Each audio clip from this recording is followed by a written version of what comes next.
Para um certo número real k é contínuo em R, a função f definida por f de x, como podemos aqui observar, é uma função definida por ramos. Qual é o valor de k? O objetivo deste exercício é então descobrir o valor de k e para isso vamos aproveitar uma informação que temos no enunciado, que é esta: é contínua em R. Se a função é contínua em R, também é contínua para x igual a 0. E porquê é que eu falo em x igual a 0? Porque se estudarmos a continuidade para x igual a 0, vamos trabalhar com algumas condições que obrigam a trabalhar os dois ramos. E ao trabalharmos estes dois ramos, essas tais condições que eu vou já aqui escrever, permitem determinar então o valor de k. Por isso, vamos relembrar em primeiro lugar a definição de continuidade num ponto. Neste caso, vamos já concretizar e falar no ponto de abscissa x igual a 0, porque é onde muda de ramo e é do nosso interesse. Se ela é contínua em R, também é contínua para x igual a 0. Bom, então, ela é contínua, f é contínua para x igual a 0, se e só se. Antes de escrever aqui as condições que devemos garantir para ser contínua para x igual a 0, e sabemos que neste caso é uma função que existe à direita e à esquerda de 0, eu vou relembrar até intuitivamente, através de um esboço gráfico, este conceito de continuidade num ponto. Para, dessa forma, ser mais fácil se lembrarem em outras ocasiões. Então, reparem, vamos tentar estudar aqui o gráfico, um esboço gráfico de uma função que seja contínua para x igual a 0. E atenção, o esboço gráfico que eu vou aqui fazer não tem de ser o gráfico desta função, é apenas para relembrar a continuidade num ponto. Então, primeira coisa que devemos reter: para uma função ser contínua para x igual a 0, então tem de existir a imagem de 0, ou seja, o f de 0 tem de existir, porque se não existisse, então ela nem podia ser contínua para x igual a 0. Então, o f de 0 tem de existir. Pode ser positivo, pode ser negativo, não interessa agora. Vamos supor que é aqui um valor positivo, ou seja, o gráfico da função interseta o eixo OY aqui num determinado valor. Bom, para ela ser contínua, devemos entender também que, à medida que os valores de x se aproximam aqui de 0 por valores superiores a 0, portanto, quando x tende aqui para 0 por valores superiores, as respectivas imagens terão de se aproximar aqui deste valor também, do f de 0. Porquê? Porque se não fosse assim, reparem, imaginem que era uma função deste tipo.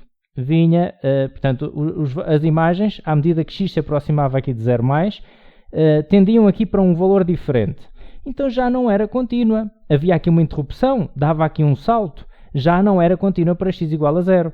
Ou seja, para existir essa continuidade neste ponto, então, obrigatoriamente, nós sabemos que o limite de f de x, quando x tende aqui para 0 mais, terá de ser este valor também. Não sabemos qual é, mas terá de ser também este valor.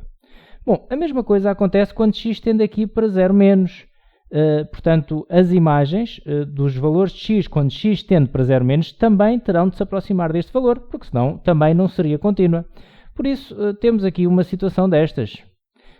E é exatamente isso que vamos aqui escrever analiticamente, ok? Reparem, tem de acontecer então isto: o limite de f de x quando x tende para 0 mais tem de ser igual ao limite de f de x quando x tende para 0 menos e, por sua vez, tem de ser igual ao f de 0. Bom, relembrando aqui então a definição de continuidade num ponto, nós vamos agora trabalhar estas condições, ou seja, vamos determinar estes limites e o f de 0. Vamos, em algumas delas, ou em alguma delas, vamos determinar um valor. Nas outras, vamos determinar uma expressão em função de k e depois igualamos aquilo que vamos obter e temos uma equação para determinar o k. Esta é a estratégia, ok? Então, vamos a isso, vamos determinar estes limites. Vamos começar, por exemplo, pelo limite de f de x quando x tende para 0 mais, tanto faz, podem começar por um qualquer. Então, temos o seguinte: o limite de f de x quando x tende para 0 mais será igual ao limite, e neste caso, se estamos a estudar o limite quando x tende para 0 mais, é por valores superiores a 0, portanto vamos utilizar a expressão que existe para x maior do que 0. Ou seja, é o limite de 2x mais ln de x mais 1, isto tudo a dividir aqui por x, quando x tende para 0 mais. Bom, a primeira coisa que devemos fazer quando temos um limite é substituir a variável pelo valor para onde ela está a tender, para ver se dá indeterminação ou não. Então, neste caso, vamos fazer aqui as contas, substituir o x por 0, 2 vezes 0 dá 0, 0 mais 1 dá 1, ln de 1 também dá 0, 0 mais 0 dá 0. No denominador também fica 0, 0 sobre 0. Estamos perante uma indeterminação, 0 sobre 0. Como é que saímos desta indeterminação? Bom, e aqui deixo uma dica para o exame nacional, mais concretamente. Se estão perante uma indeterminação, se olharem para a expressão onde tem o limite, e se essa expressão tiver logaritmos, tiver exponenciais, ou até funções trigonométricas, seno, cosseno, então pensem, em primeiro lugar, ou deem uma vista de olhos, nos limites notáveis que estão no formulário do exame. E vejam até que ponto é que algum deles pode ser útil para resolver esta indeterminação. Neste caso, temos no formulário do exame, temos este limite notável. É um limite que devemos conhecer e devemos perceber. O limite de ln de x mais 1, tudo a dividir por x. Quando x tende para 0, sabemos que dá 1.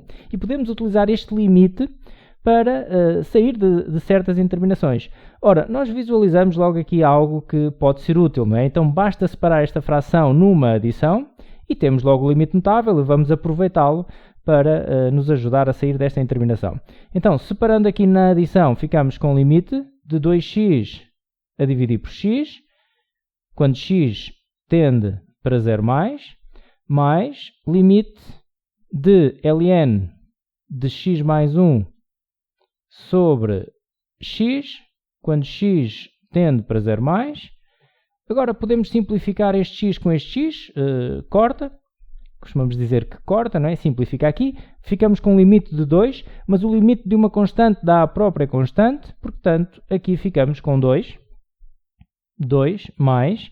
Este limite é então um limite notável, que dá 1. 2 mais 1 é igual a 3. E temos então o valor deste limite. Agora vamos determinar o outro limite. Limite f de x, limite de f de x, quando x tende para 0 menos. Bom, neste caso vamos trabalhar com a expressão que existe para x menor ou igual a 0, porque se x tende para 0 menos está a tender para 0 por valores inferiores a 0, portanto será este ramo que conta neste caso. Portanto, 2 mais e elevado a x mais k, queremos este limite. Vamos fazer a mesma coisa que fizemos há pouco, ou seja, em primeiro lugar vamos substituir a variável pelo valor para onde ela está a tender, para ver se dá ou não indeterminação, e ficamos com isto, 2 mais e elevado a 0 mais k, mas 0 mais k dá k, ou seja, 2 mais e elevado a k. Bom, reparem que já temos aqui uma condição que permite determinar o valor de k e nem precisávamos neste exercício de determinar o f de 0, porque se este limite, quando x tende para 0 tem que ser igual ao limite f de x quando x tende para 0 menos, então já sabemos que 2 mais e elevado a k terá de ser igual a 3. Até podiam ter feito o f de 0 em vez de fazer este limite lateral. Se fizessem o f de 0, iriam obter o mesmo. Reparem, o f de 0, iríamos substituir o x por 0 nesta expressão, que é a que existe para x igual a 0, e ficávamos com 2 mais e elevado a 0 mais k, ou seja, 2 mais e elevado a k, que dava o mesmo que temos aqui. Portanto, vamos trabalhar então agora o que nos interessa para dar a resposta final, ou seja, vamos dizer que 2 mais e elevado a k terá de ser igual a 3. Portanto, 2 mais e elevado a k tem de ser igual a 3. Isto pela definição de continuidade num ponto. Tem de ser iguais. E ela é contínua para x igual a 0 porque é contínua em R. Então sabemos também que é contínua para x igual a 0. Vamos passar agora este 2 para o segundo membro. E o objetivo agora é terminar o k. Ficamos com 3 menos 2 aqui. Ou seja, e elevado a k igual a 1.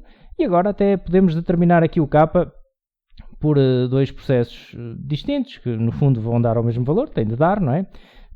Temos a possibilidade de colocar aqui uma igualdade de duas potências com a mesma base. Podemos, por exemplo, fazer o seguinte, e elevado a k igual, transformamos este 1 num e elevado a 0, e depois temos uma igualdade de duas potências com a mesma base, podemos então dizer que k igual a 0. Ou então aplicamos logo logaritmo, a função inversa.